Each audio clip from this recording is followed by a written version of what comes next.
car made all over the world which aren't offered for sale in Britain. So tonight we thought it would be a good idea to have a bit of a snout around to see if any of them are any good. This funny-looking little thing is the Nissan Cube, and it's the best-selling car in Japan. The trouble is that stuff which goes down well in Japan won't necessarily work here in Britain. I mean, there are vending machines on the streets of Tokyo where you can buy dirty knickers.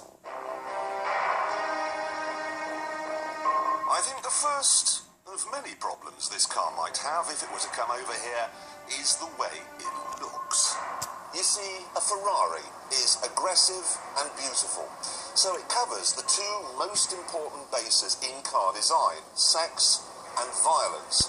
Doesn't matter whether it's a Ferrari or a Ford, that's what we want. Something which excites the ancient part of our brain, something that makes us a little bit frightened. This isn't frightening at all, and that's because it's as square as Sophie Ellis-Bextor's head. The square simply isn't a frightening shape. Square is not a frightening concept. A house, square, not scary. Cheese, square, not scary. And then there's this place. Tunbridge Wells.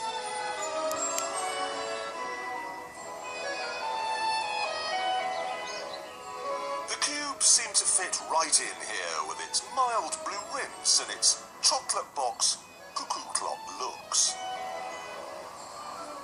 There is one thing to be said for the Cube styling. If you don't like it from this side, you perhaps think this pillar's a bit thick and heavy and you don't like these vents, simply look at it from the other side where we find a window instead of a pillar and no vents at all. This is the first car I've ever come across that's different on one side than the other. Apart from the Rover 800, of course, though that was different by accident. They just didn't build it properly. So, what about power? Well, underneath the lopsided body, it's actually a Nissan Micra.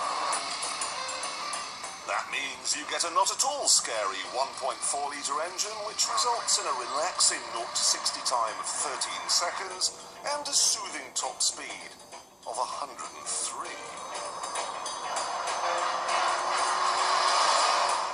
Actually, I'm lying. It isn't soothing at all. It's very noisy, and it's got the worst automatic gearbox ever in the whole world. Every time it changes down, it's like you've been hit up the back by an articulated lorry. And it's got an overdrive. I haven't seen one of those for 40 years. Welcome back to the 70s with the smooth sound of the Nissan Cube. You can have the Cube with the CVT gearbox, but that's not really to be recommended. If you go for one of those, it'll sound like they're filming an episode of Bonanza under the bonnet.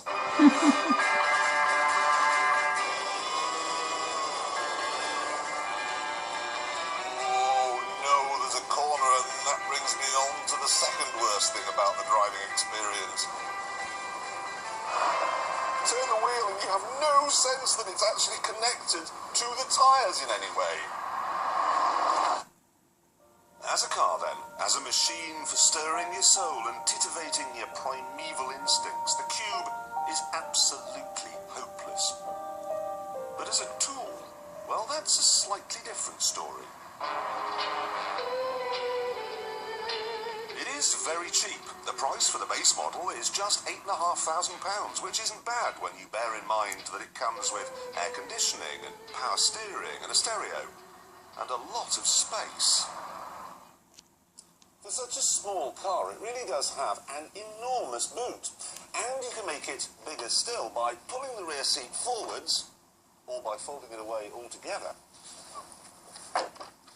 In the front, there are so many cubby holes, it's difficult to know how you might fill them all. I mean, you've got a glove box here, obviously, and then another glove box here for the other glove.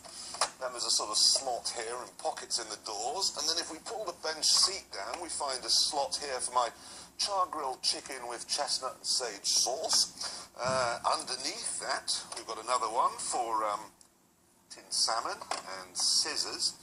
Drinks, no problem. Cup holder here, another one here, and two more down here. They really have thought of everything. I mean, when you put the key in the ignition, for instance, it beeps to tell you you've just done that. And then, when you put it into reverse, there's a new beep to say you've just put it in reverse. And then when you turn the engine off, another beep. Isn't that marvellous? There is one thing missing, however. You get no beep or buzzer to remind you as you drive along that you look like a complete Burke.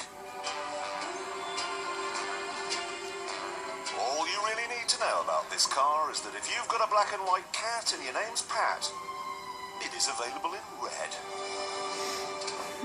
So is that really the best-selling car in Japan? Yep, nation of postmen, I think. Yeah, it would seem so.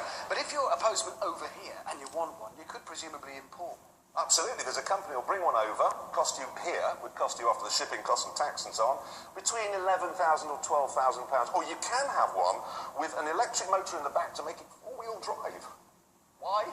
What are you going to do with that? Couldn't take it shooting, really, because the pheasants would just die laughing. Yeah. Well, that might be a good thing. So if you did bring one over, you're going to have to get it serviced and all that sort of stuff. So is that going to be possible? It is, actually. I rang up a Nissan dealer this week to find out whether they could actually do this, and they said, probably not the four-wheel drive one. But the guy said, oh, a Cube, never had one of those, but I'll give it a go. That's sporting. Fine, so can you do my daughter's eye operation? Yeah, I'll give that a go as well. Why not? And now, the news. And we begin this week with the